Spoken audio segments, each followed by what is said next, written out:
एक लड़का एक ऐसी फैमिली में जन्म लेता है जहाँ पढ़ाई लिखाई का कोई महत्व नहीं था। उसके शहर में बच्चों को पढ़ाया जाने का मतलब सिर्फ इतना ही था कि उन्हें हिसाब किताब करना आ जाए। उसके शहर में पैसों के जोड़ घटा करने के सिवा एजुकेशन का कोई मतलब नहीं था। लेकिन ये लड़का तो पैदाइशी रेवोल्यूशनरी था। इसने अपने घर वालों से बगावत करके हाई स्कूल में एडमिशन ले लिया, जहाँ इसने कई थ्योरिस्ट, फिलोसोफर्स और रेवोल्यूशनरीज को पढ़ा और उनसे इस कदर प्रभावित हुआ कि इसने अपने पूरे देश में क्रांति ला दी। एक ऐसी क्रांति जिसने चाइना को हमेशा हमेशा के लिए बदल कर रख दिया। इस लड़के का नाम था माओ जेडोंग। इसने कम्युनिस्ट विचारधारा को चाइना में जन्म दिया और साथ ही कम्युनिस्ट सरकार को चाइना में हमेशा के लिए एस्टैब्लिश कर दिया, जिसका राज आज तक चाइना में है। लेकिन अपने रेडिकल रिफॉर्म्स और चाइना को इंडस्ट्रियल पावर बनाने की कोशिश में माओ एक क्रूअल डिक्टेटर बन गया और लाखों लोगों को मौत के घाट उतार दिया। आपको जानकर हैरानी होगी कि माओ के शासन में 1958 से 1962 के बीच ग्रेट लीप फॉरवर्ड पॉलिसी के कारण करीबन 45 मिलियन से भी ज्यादा इनोसेंट लोग मारे गए थे। माओ जेडोंग सिक्के के दो पहलुओं की तरह है, जहां हर कोई इन्हें बस अपनी साइड से देखता है। चलिए जानते हैं कि असल में था कौन माओ जेडोंग और कैसे इसने चाइना को पूरी तरह से बदल कर रख दिया। 26 दिसंबर 1893 को चाइना में मौजूद हुनान शहर के एक छोटे से गांव शाओशान में माओ का जन्म हुआ। इनके दो भाई जेमिन और जेटान के अलावा इनकी एक अडॉप्टेड सिस्टर भी थी, जिनका नाम जेजियान था। इनके फादर माओ यीचांग एक किसान थे जो शाओशान के सबसे वेल्दिएस्ट फार्मर्स में से एक थे। माओ के फादर काफी डिसिप्लिन इंसान थे और इसीलिए कई बार ये अपने बच्चों पर सख्ती से पेश आते थे। पर माओ अपने पिता के मारने पीटने के कारण काफी परेशान हो गए थे और इसी कारण इन दोनों के बीच बिल्कुल नहीं बनती थी। इनकी माँ वेन की माई एक डिवोटेड बुद्धिस्ट थी और इसी वजह से उनका स्वभाव काफी शांत था। काफी कम उम्र से ही वो माओ को अपने साथ बुद्धिस्ट बनाने की कोशिश कर रही थी, जो हो नहीं पाया। 1901 में 8 साल की उम्र में माओ शाओशान प्राइमरी स्कूल जाने लगा, जहाँ उसे रीति रिवाज और ढेर सारी मॉरल वैल्यूज के लेसन्स पढ़ाए जाते थे। 1906 में माओ के पिता ने केवल 13 साल की उम्र में माओ की शादी अपनी ही किसी जान पहचान की एक 17 साल की लड़की लुओ यीक्शिउ से करा दी। लेकिन माओ ने इतनी कम उम्र में शादी करने से साफ मना कर दिया और लियो यीक्शिउ को अपनी पत्नी मानने से इनकार कर उन्हें छोड़ दिया। लुओ को इस बात का सदमा इस हद तक पहुंचा कि शादी के 4 साल के अंदर ही उसकी मौत हो गई। माओ का पढ़ाई में हमेशा मन लगता था, लेकिन प्राइमरी स्कूल को पूरा करने के बाद माओ के पिता उन्हें जबरदस्ती स्कूल से हटाकर फार्म पर काम करने के लिए बुला लेते हैं। माओ अपने पिता के साथ खेती में उनका हाथ बटाने तो जाते हैं, लेकिन उनका दिल हमेशा ही अपने यहाँ की पेरेंटल अथॉरिटी और रिचनेस के खिलाफ क्रांति करता था। इसी बीच शादी वाले इंसिडेंट के कारण 13 साल की उम्र में माओ घर से निकल गए और चांगशा में जाकर हाई स्कूल की पढ़ाई शुरू कर दी। उन्हीं दिनों इनका इंटरेस्ट वहाँ के पॉलिटिकल एंड कल्चरल रिफॉर्मिस्ट जैसे लियांग कीचाओ और सन याटसेन के विचारों में आने लगा। साथ ही साथ इन्हें मिलिट्री फोर्सेज में भी काफी ज्यादा दिलचस्पी होने लगी थी। हालांकि माओ का दिल हमेशा रेवोल्यूशनरी थॉट्स में इंटरेस्ट लेने को करता था। इन्हीं दिनों जापान चाइना के कई बड़े एरियाज को एक्वायर करने के लिए लगातार चाइना पर अटैक कर रहा था। इन अटैक्स के कारण चाइना के लोगों में रेवोल्यूशन की भावना जाग रही थी। साथ ही साथ ये लोग मोनार्की की जगह पर एक रिपब्लिकन सरकार की मांग कर रहे थे। इसी दौरान चाइना में कई रेवोल्यूशंस हुए और इन्हीं रेवोल्यूशंस में कई लोग जनता में काफी फेमस भी हुए, जिनमें इन्फ्लुएंसिंग फिगर सन याटसेन भी शामिल थे, जिन्होंने उस समय अपनी पढ़ाई अमेरिका से पूरी करने के बाद चाइना का रुख लिया और टोंग मेंग हुई नाम की एक रेवोल्यूशनरी अलायंस शुरू कर दी। साथ ही इन्होंने मिन ली बाओ नाम का एक न्यूज़पेपर भी पब्लिश करना शुरू किया, जिससे माओ जेडोंग काफी ज्यादा इन्फ्लुएंस्ड हुए। शिनहाई रेवोल्यूशन के दौरान माओ भी प्रेसिडेंट एंड जनरल युआन शिकाई की मोनार्किस्ट सरकार के खिलाफ में खड़े थे, जिसकी वजह से कुछ ही समय बाद उन्होंने एक रेबल आर्मी ज्वाइन कर ली। लेकिन आर्मी में रहते हुए माओ को एक बार भी हथियार उठाने की जरूरत नहीं पड़ी, जिस कारण कुछ ही समय बाद उन्होंने इस आर्मी को छोड़ भी दिया। वहीं दूसरी ओर इस रेवोल्यूशन में 276 ईयर्स से चाइना में राज कर रहे किंग डायनेस्टी के मोनार्की को खत्म करके रिपब्लिक ऑफ चाइना की स्थापना की। लेकिन यहाँ भी सरकार युआन शिकाई की ही बनी। बदलते वक्त ने माओ को भी काफी हद तक बदल दिया था। इन्हें कई स्कूल से निकाला गया, जिस कारण अब उनका अधिकतर समय चांगशा में मौजूद लाइब्रेरी में ही गुजरता था। यहाँ वो एडम स्मिथ, रूसो और स्पेंसर जैसे कई बड़े बड़े फिलोसोफर्स के थॉट्स को पढ़कर समझने की कोशिश करते थे। इन्हें सबसे ज्यादा इंस्पिरेशन फ्रेडरिच पॉल्सन से मिली। लाइब्रेरी में पढ़ने के साथ ही माओ ने अपनी ग्रेजुएशन भी पूरी कर ली और ग्रेजुएशन पूरी होते ही वो बीजिंग चले गए, जहां उन्होंने पेकिंग यूनिवर्सिटी में असिस्टेंट लाइब्रेरियन के तौर पर काम करना शुरू कर दिया। और यही माओ की मुलाकात ली डैजहाउ से हुई, जो एक कम्युनिस्ट थे। उन्होंने न्यू यूथ आर्टिकल्स की एक सीरीज व्लादिमीर लेनिन के अक्टूबर रेवोल्यूशन के सपोर्ट में पब्लिश की थी। आगे चलकर उन्होंने जुलाई 1921 में चेन डुक्सियो के साथ चाइनीज कम्युनिस्ट पार्टी की स्थापना की। माओ को टीचिंग में काफी दिलचस्पी थी, जिसकी वजह से उन्होंने जियुए प्राइमरी स्कूल में टीचर के तौर पर पढ़ाना शुरू कर दिया। हालांकि इस समय भी माओ चाइना के नोटोरियस वॉरलॉर्ड्स ज़ैंग जिंगाओ, जिन्हें ज़ैंग द वेनमस भी कहा जाता था, उनकी करप्ट सरकार के खिलाफ प्रोटेस्ट कर रहे थे। प्रोटेस्ट के दौरान माओ ने जियांग जियांग रिव्यू नाम की एक वीकली मैगजीन पब्लिश की, जो कई अलग अलग भाषाओं में मौजूद थी। माओ की इस मैगजीन को काफी लोगों ने पसंद किया और इसी मैगजीन के चलते लोग माओ को जानने लगे थे। माओ का प्रोटेस्ट और मैगजीन दोनों ही ज़ैंग को रास नहीं आए और ज़ैंग ने अपने खिलाफ खड़े हुए सारे ऑर्गेनाइजेशंस को बैन करवा दिया। बैन के कारण माओ के स्टूडेंट एसोसिएशन को प्रोटेस्ट करने में काफी परेशानियां हुई। इन सब के बीच रेवोल्यूशन को ठंडा न पड़ने के लिए इन्होंने कई सारे सेमिनार्स किए और दिसंबर में हुनान में एक स्ट्राइक ऑर्गेनाइज करने में मदद भी की। लेकिन ज़ैंग की कुछ लाइफ थ्रेटनिंग वार्निंग्स के बाद इनके ग्रुप के कई लोग पीछे हट गए, जिस कारण माओ को भी पीछे हटना पड़ा। माओ की लाइफ में सब इनके हिसाब से हो रहा था, लेकिन इनकी लाइफ में सबसे बड़ा बदलाव तब आया जब ये बीजिंग से शंघाई पहुंच गए और इसी बीच अक्टूबर 1919 में इनकी मां का निधन हो गया। माओ अपनी मां के बहुत क्लोज थे। इनके पिता की भले ही इनसे ना बनती हो, लेकिन ये अपनी मां के लिए अपनी जान देते थे। माओ अपनी मां की मौत से बहुत दुखी थे, लेकिन कुछ महीने बाद ही माओ के पिता ने भी इस दुनिया को अलविदा कह दिया। माँ और पिता को खोने के बाद माओ काफी निराश थे, जिस कारण ये कभी वापस अपने घर लौट कर नहीं गए और अपने पॉलिटिकल जर्नी को आगे बढ़ाने में लग गए। शंघाई में माओ की मुलाकात तान यांकाई से हुई, जो उस समय के रेवोल्यूशनरी पार्टी कुओमिंटांग के सीनियर लीडर थे। इन्होंने माओ को अपनी पार्टी में शामिल कर लिया और माओ ने भी कुछ यूनियंस ऑर्गेनाइज करके पार्टी की ओर से गवर्नमेंट के अगेंस्ट प्रोटेस्ट करने शुरू कर दिए, जिसकी वजह से पार्टी में इन्होंने अपनी एक अलग ही पहचान बना ली। इन्हीं दिनों यांग चांग जी, जो माओ के पॉलिटिकल मेंटोर थे, उन्होंने अपनी बेटी यांग काई हुई से माओ की शादी करा दी। शादी के बाद में 23 जुलाई 1921 से लेकर 2 अगस्त 1921 के बीच national congress of Chinese communist party की पहली मीटिंग रखी गई, जिसमें 13 लोग शामिल हुए। इसमें माओ भी शामिल थे। इसी मीटिंग के दौरान चाइनीज कम्युनिस्ट पार्टी CCP का गठन हुआ था। 1921 में ही चेन डुक्सियो और ली डैजहाउ ने चाइनीज कम्युनिस्ट पार्टी के अंतर्गत एक रेवोल्यूशनरी इनफॉर्मल नेटवर्क बनाया, जिसका काम लिटरेरी सेक्शंस में अपने एक्शंस को रेगुलेट करने का था। माओ ने भी इन्हीं लोगों के साथ मिलकर हुनान के रेवोल्यूशन के लिए एक चांगशा नाम की ब्रांच खोली, जहां उन्होंने हुनान के सिविल लिबर्टीज के लिए कुछ प्रोटेस्ट भी कराए। इसके कुछ दिन बाद ही चाइना को एक करने और चाइनीज वॉरलॉर्ड्स को उखाड़ फेंकने के लिए 1924 में CCP ने कुओमिंटांग के साथ अलायंस करने का डिसीजन लिया, जिसे फर्स्ट यूनाइटेड फ्रंट कहा जाता है। माओ नेशनलिस्ट पार्टी में शामिल होने वाले पहले चीनी कम्युनिस्टों में से एक थे, लेकिन ये सब तब बदलना शुरू हो गया जब 1925 में सन यात्सेन की मौत के बाद चियांग काई शेक ने नेशनलिस्ट के लीडरशिप अपने हाथ में ले ली।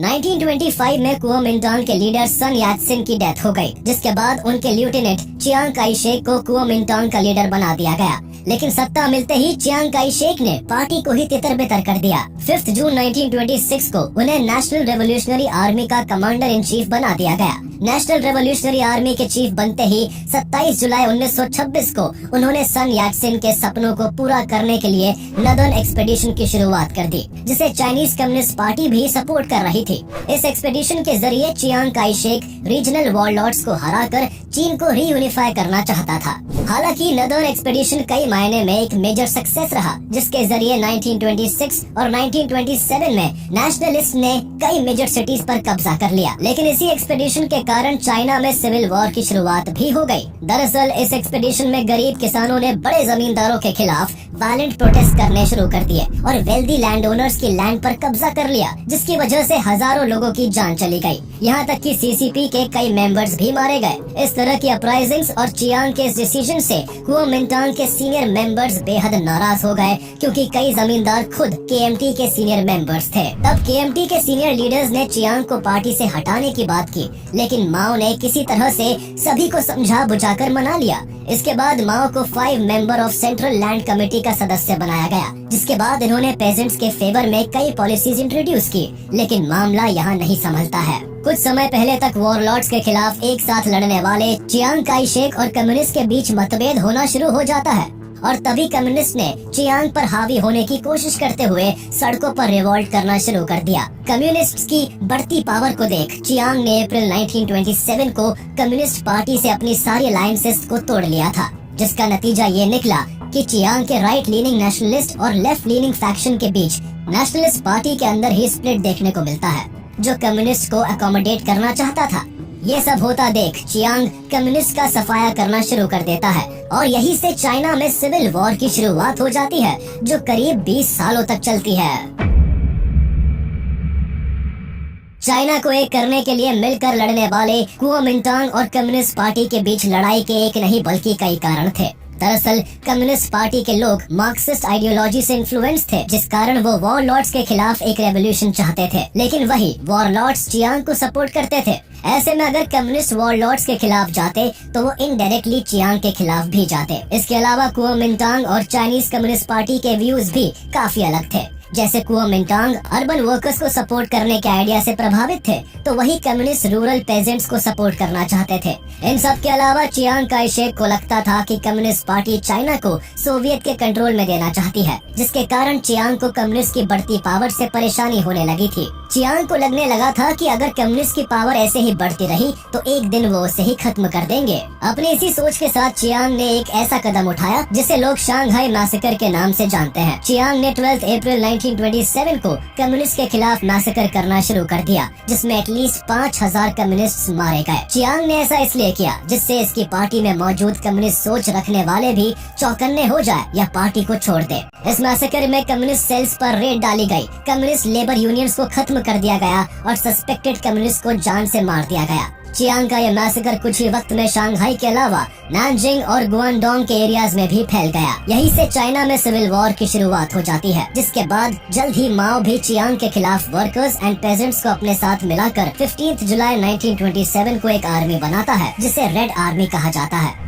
इसके बाद वहाँ की नेशनल पार्टी कुओमिंटांग और कम्युनिस्ट के बीच हुनान प्रोविंस के चांगशा में 7 सितंबर 1927 को एक भयानक झड़प होती है। इस झड़प में माओ की सेना को बुरी तरह से कुचल दिया जाता है और माओ के 90% लोग मारे जाते हैं। चियांग के इस हमले से बचकर माओ अपने बचे हुए साथियों के साथ जियांगशी में जाकर छुपकर रहने लगता है और वही अपना बेस भी बना लेता है। वहीं दूसरी ओर कुओमिंटांग ने हैंगकाओ, शांघाई और नानजिंग को अपने कंट्रोल में ले लिया था और जून 1928 में बीजिंग पर भी कब्जा कर लिया था, जिसके बाद कुओमिंटांग की बढ़ती सक्सेस को देखते हुए कुछ समय में इसे चाइना की ऑफिशियली रिकॉग्नाइज्ड लेजिटिमेट गवर्नमेंट के तौर पर स्वीकार कर लिया गया। कुछ ही दिनों बाद माओ जेडोंग यहीं पर 1931 में सोवियत रिपब्लिक ऑफ चाइना का फॉर्मेशन करता है और इसके चेयरमैन के रूप में काम करने लगता है। इस वक्त पेजेंट्स एंड फैक्ट्री वर्कर्स में माओ की पॉपुलैरिटी काफी बढ़ने लगी थी, जिससे साफ तौर पर कुओमिंटांग को खतरा था। वहीं दूसरी ओर चियांग की आर्मी अभी भी कम्युनिस्ट के पीछे थी, जिस कारण 1930 से लेकर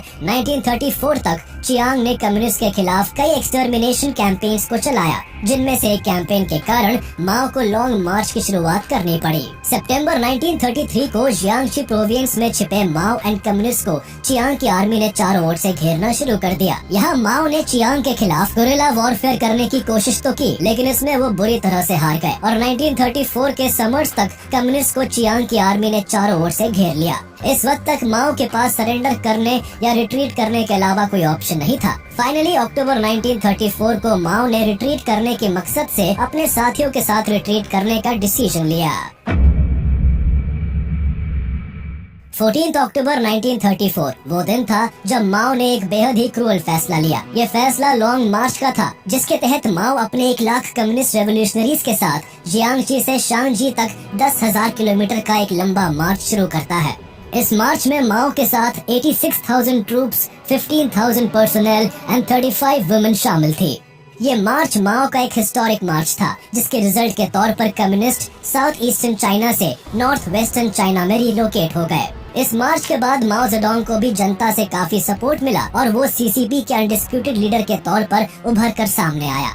चाइना की जनता माओ के इस मार्च से काफी इन्फ्लुएंस हो गई थी। वो बात अलग है कि इस मार्च में हजारों लोगों की जान चली गई थी, ये सफर काफी भयानक रहा क्योंकि इस सफर के अंत तक 1936 में सिर्फ 8,000 लोग ही जिंदा बच पाए थे। दरअसल इस मार्च के दौरान अपनी डेस्टिनेशन तक पहुंचने तक कम्युनिस्ट फोर्सेस का कई बार केएमटी की फोर्सेस से सामना हुआ, जिसमें हजारों लोगों की मौत हो गई। यही नहीं, ये मार्च इतना लंबा था कि इसमें कम्युनिस्ट को करीब 18 माउंटेन रेंजेस एंड 24 रिवर्स पार करनी पड़ी थी, जिसमें कई लोग बचे तो कई मारे गए। इतने लंबे सफर को तय करते समय लोगों के पास न खाने को ठीक से खाना था और न ही पानी। साथ ही भयानक ठंड, बीमारियां और भूख के कारण माओ की फोर्स आधी हो गई थी। कई लोग तो रास्ता ही भटक गए थे, जिस कारण इन लोगों को मिसिंग घोषित कर दिया गया। अधिकांश मिसिंग लोग लड़ाई, बीमारी और भूखमरी के कारण मारे गए थे। लापता लोगों में माओ के 2 छोटे बच्चे और उनका छोटा भाई माओ जेटांग भी शामिल थे। फाइनली अक्टूबर 1935 में माओ अपने बचे हुए लोगों को लेकर अपनी डेस्टिनेशन तक पहुंचता है और लोगों की नजरों में हीरो बन जाता है, जिसने केएमटी को चुनौती देते हुए इतने लंबे मार्च को खत्म किया। जुलाई 1937 को जापानीज इंपीरियल आर्मी चाइना को इन्वेड कर चियांग काई शेक को अपनी कैपिटल सिटी नानकिंग से भागने पर मजबूर कर देती है, जिसके बाद चियांग जल्द ही अपनी सभी मेजर सिटीज और ईस्टर्न कोस्ट से अपना कंट्रोल खो देता है। जापानीज इंपीरियल आर्मी के साथ 2 फ्रंट्स वॉर लड़ने में असमर्थ चियांग सपोर्ट के लिए कम्युनिस्ट से हेल्प मांगता है और इस वक्त तक माओ ने खुद को एक मिलिट्री लीडर के रूप में स्थापित कर लिया था। 1937 के अंत तक सेकेंड सिनो जापानीज वॉर में जापान के साथ लड़ने के लिए कम्युनिस्ट और चियांग एक बार फिर से एक दूसरे के साथ मिल जाते हैं। वहीं दूसरी ओर माओ की तीसरी पत्नी अपने मेडिकल ट्रीटमेंट के लिए मॉस्को जाती है और तभी माओ उन्हें डिवोर्स दे देता है और चीन की ही एक फेमस अदाकारा जियांग किंग से शादी कर लेता है। 1944 में मौका पाते ही माओ ने कुओमिंटांग के खिलाफ आम जनता के बीच ढेर सारे पैम्फलेट्स बांटे, जिसकी भनक अमेरिकी सरकार को भी लग गई। फिर अमेरिका ने भी डिक्सी मिशन के अंडर माओ से मुलाकात करने के लिए अपने आदमियों को भेजा, क्योंकि उन्हें ये पता था कि कम्युनिज्म को सपोर्ट करने वाली ये पार्टी कुओमिंटांग से ज्यादा ईमानदार है। इसके बाद माओ अपने समर्थकों की संख्या बढ़ाने के लिए हर संभव प्रयास करने लगा। इसी दौरान माओ अपने देश की जनता का ध्यान अपनी ओर अट्रैक्ट करने के लिए ये घोषणा करता है कि देश में अगर किसी भी इंसान को माओ के किसी डिसीजन से कोई परेशानी हो तो वो साफ तौर पर माओ की निंदा कर सकता है। माओ के इस अनाउंसमेंट के बाद वैंग शिवेई नाम का एक मशहूर जर्नलिस्ट और सीसीपी के मेंबर्स माओ को क्रिटिसाइज करते हैं, लेकिन जैसे ही वैंग माओ के खिलाफ आवाज उठाता है, माओ उसे बेरहमी के साथ मरवा देता है, जिससे लोगों के मन में माओ को लेकर एक खौफ बैठ जाता है और वो चाहकर भी कभी माओ के खिलाफ कोई आवाज नहीं उठा पाते। वर्ल्ड वॉर 2 में अनकंडीशनल सरेंडर के बाद जापान चाइना से चला जाता है, लेकिन दशकों तक जापान के साथ ब्रूटल वॉरफेयर में अपने लाखों लोगों को गंवाने के बाद भी चीन में कॉन्फ्लिक्ट का एंड नहीं होता है और एक बार फिर से सिविल वॉर शुरू हो जाती है। जापान की हार होते ही कम्युनिस्ट और नेशनलिस्ट चाइना के वाइटल रिसोर्सेज को अपने कंट्रोल में लेने के लिए लड़ाई शुरू कर देते हैं, लेकिन 1949 के अंत तक कम्युनिस्ट चाइना के ज्यादातर एरिया को अपने कंट्रोल में ले लेते हैं। सारा माहौल अपने फेवर में होता देख माओ जेडोंग 1 अक्टूबर 1949 को पीपल्स रिपब्लिक ऑफ चाइना की घोषणा कर देता है। वहीं दूसरी तरफ चियांग काई शेक अपने फॉलोअर्स के साथ ताइवान आइलैंड भाग जाता है और रिपब्लिक ऑफ चाइना को फॉर्म करता है। पावर में आते ही माओ जेडोंग ने चीन में कम्युनिज्म को डेवलप करने के लिए काम करना शुरू कर दिया और कई रेडिकल रिफॉर्म्स भी किए। इन्होंने सबसे पहले चाइना के सभी लैंडलॉर्ड्स, नेशनलिस्ट, इंटेलेक्चुअल और बिजनेसमैन की जमीनों को सीज कर गरीब पेजेंट्स को दे दिया। इसी प्रोसेस में माओ ने करीब 8 लाख एलिट लोगों की हत्याएं भी करवाई, जिसके बाद माओ का डर चारों तरफ फैल गया। इसके बाद लगातार माओ जेडोंग ने द 3 एंटी कैंपेन्स और 5 एंटी कैंपेन्स चलाए, जिसमें उसने 1951 से लेकर 1952 के बीच में चाइना में मौजूद सारे कैपिटलिस्ट और अपर क्लास लोगों को निशाना बनाकर काफी बुरी तरीके से टॉर्चर किया, जिससे लाखों लोग मारे गए और बहुत सारे कैपिटलिस्ट चाइना छोड़कर भाग खड़े हुए। 1953 में माओ जेडोंग अपने पहले 5 ईयर प्लान को लॉन्च करता है। इस 5 ईयर प्लान का मेन एम था चाइना में इंडस्ट्रियलाइजेशन को लाना, जिसमें इन्हें काफी हद तक सफलता भी मिली, लेकिन इस सफलता की कीमत रूरल चाइनीज सिटीजन को चुकानी पड़ी। दरअसल उन दिनों चाइना की पॉपुलेशन एक्सपोनेंशियली ग्रो हो रही थी। ऊपर से माओ की चाइनीज इकोनॉमी को इंडस्ट्रियलाइजेशन की ओर ले जाने की वजह से देश के किसानों के उपजाए गए अनाज पर स्टेट का कंट्रोल हो गया था, जिस कारण चाइना के कई प्रोविंस में भूखमरी पैदा हो गई। इंडस्ट्रियलाइजेशन को बढ़ाने के लिए माओ ने देश में अर्बनाइजेशन को खूब प्रमोट किया, जिसमें हजारों कारीगरों की जरूरत थी। इसलिए कई सारे चाइनीज प्रोविंस से छोटे छोटे किसानों को फैक्ट्रीज में मजदूरी करने के लिए लाया गया। किसानों के उपजाए गए अनाज पर स्टेट का कंट्रोल था, जिसके कारण किसानों को अनाज उत्पादन से कोई फायदा नहीं हो रहा था। ऐसे में बहुत बड़े लेवल पर चाइनीज पॉपुलेशन ने शहरों की तरफ रुख कर लिया। वहीं दूसरी तरफ अर्बन वर्किंग क्लास की हालत भी कुछ ठीक नहीं थी। जितनी भी इंडस्ट्रीज थी वो या तो स्टेट कंट्रोल थी या तो जॉइंटली ओन्ड थी। ना तो मिल कारखानों के मालिकों के पास किसी तरह का अधिकार था, ना ही कामगारों के पास। स्टेट ने ही कामगारों को रहने की जगह दी हुई थी। इनके खाने पीने, रहने, एजुकेशन और सोशल सर्विसेज के डिसीजंस भी स्टेट द्वारा बनाए गए डैनवे ही लिया करते थे। डैनवे नाम की ये कमिटीज अर्बन वर्किंग क्लास की मैरिज और ट्रैवलिंग तक की लिमिटेशंस को डिसाइड करते थे। इनफैक्ट बच्चा पैदा करने जैसे फैसले लेने के लिए भी यहाँ के लोगों को डैनवे से कंसल्ट करना पड़ता था। इस 5 इयर्स प्लान को एग्जीक्यूट करने के लिए सोवियत ने चीन को पैसे, इंजीनियर्स, साइंटिस्ट और प्लानिंग कमेटी जैसी हेल्प दी थी। लेकिन अभी भी चाइना की 80% से ज्यादा पॉपुलेशन रूरल एरियाज में थी। लेकिन सोवियत डेवलपमेंट के नाम पर 80% से ज्यादा का इन्वेस्टमेंट चाइना के सिर्फ अर्बन एरियाज में इंडस्ट्रियलाइजेशन को प्रमोट करने के लिए कर रहा था। कुल मिलाकर चाइना की जनता माओ के पहले 5 साल के शासन में ही त्रस्त हो गई थी। लेकिन ये तो बस शुरुआत थी।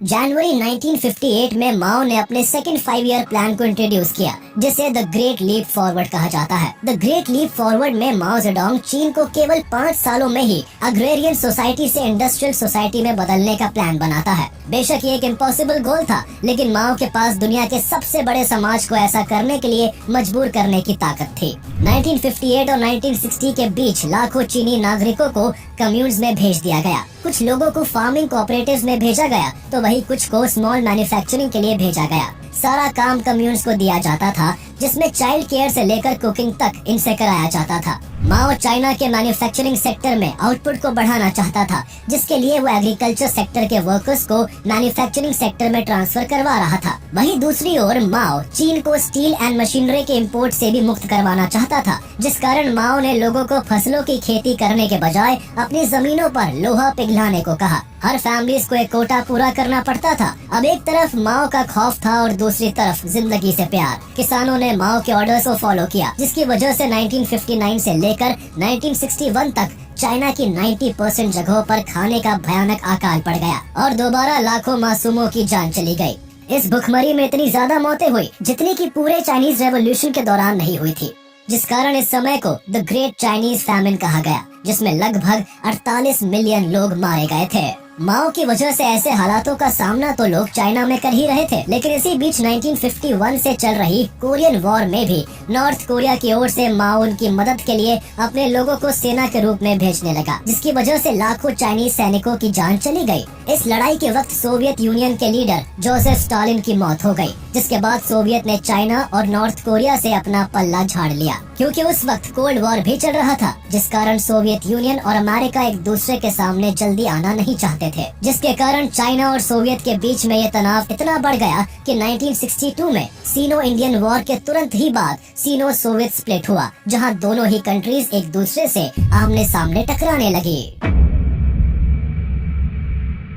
जनवरी 1962 में सीसीपी ने एक मीटिंग रखी, जिसे कॉन्फ्रेंस ऑफ 7000 भी कहा जाता है। इस वक्त पार्टी के हेड लियू शाओकी और डेंग जियाओपिंग ने माओ जेडोंग के सारे फैसलों की काफी ज्यादा निंदा करते हुए उन्हें आगे से देश के लिए किसी भी तरह के फैसले लेने के लिए मना कर दिया। और इसके बाद तुरंत ही इन लोगों ने ऑस्ट्रेलिया और कनाडा से कई तरह के अनाज मंगवाए, जिसे लोगों के बीच बांटा गया और उन्हें भुखमरी से बचाया गया। इस समय माओ सिर्फ नाम के ही लीडर थे और उनके किसी भी फैसलों को एक्सेप्ट नहीं किया जाता था। लेकिन पावर को पाने के लिए इस बार माओ ने एक नई चाल चली और चाइनीज यूथ को अपनी ओर बरगलाना शुरू कर दिया। अगस्त 1966 वो दिन था जिसका माओ को इंतजार था। माओ ने मौका पाते ही बड़ी प्लानिंग के साथ अपने भाषण से लोगों को अपनी ओर करना शुरू कर दिया, जिसके बाद सभी यूथ्स माओ की बातों में आकर 4 ओल्ड्स को स्वीकार करने के लिए तैयार हो गए। ये 4 ओल्ड्स थे: old customs, old cultures, old habits और ओल्ड आइडियाज। जिसके बाद जो भी लोग इनकी बातों के खिलाफ जाते थे उन्हें काफी दर्दनाक मौत दी जाती थी या फिर उन्हें किसी कैंप में मजदूर के तौर पर रखा जाता था। माओ के ये नए रेड गार्ड्स चाइना के सभी ओल्ड स्कल्पचर्स और आर्ट्स को तबाह कर रहे थे और हत्याओं का सिलसिला अभी भी जारी था, जिसमें माओ ने लियू शाओकी और डेंग जियाओपिंग दोनों से बदला लेते हुए लियू को जेल में ही तड़पा कर मरवा दिया। वहीं डेंग को ट्रैक्टर फैक्ट्री में मजदूरों के तौर पर रखवा दिया गया, जहां एक बार उसके बेटे को इन्हीं रेड गार्ड्स में से एक ने 4th फ्लोर से नीचे गिराकर अपाहिज बना दिया था। फिर 1969 में माओ ने इस कल्चरल रेवोल्यूशन को बंद करवा दिया और दोबारा से पूरे देश की सत्ता अपने हाथ में ले ली। 1970 से ही माओ की हालत काफी गंभीर हो गई थी। बढ़ती उम्र और लगातार काफी ज्यादा स्मोकिंग करने की वजह से माओ का हार्ट और लिवर काफी ज्यादा इन्फेक्टेड हो गया था। इसके बावजूद माओ ने सरकार चलाना नहीं छोड़ा, जहाँ इनकी पत्नी जियांग किंग और उनके 3 सपोर्टर्स ने माओ का साथ दिया, जिसे गैंग ऑफ 4 भी कहा जाता था। 1976 में चाइना के अंदर 2 घटनाएं एक साथ घटी। पहला जुलाई में काफी भयानक भूकंप आया जिसमें चाइना को भारी नुकसान हुआ और वही दूसरा बीजिंग के हॉस्पिटल में मौजूद 82 साल के Mao Zedong 2 major heart attacks को झेलते हुए 9 सितंबर को आखिरी सांस लेते हैं। माओ के मरने के कुछ समय बाद ही डेंग जियाओपिंग ने मौका अपने हक में पाते ही सरकार अपने हाथों में ले ली और माओ की वाइफ समेत माओ के बाकी के सपोर्टर्स को भी जेल भिजवा दिया।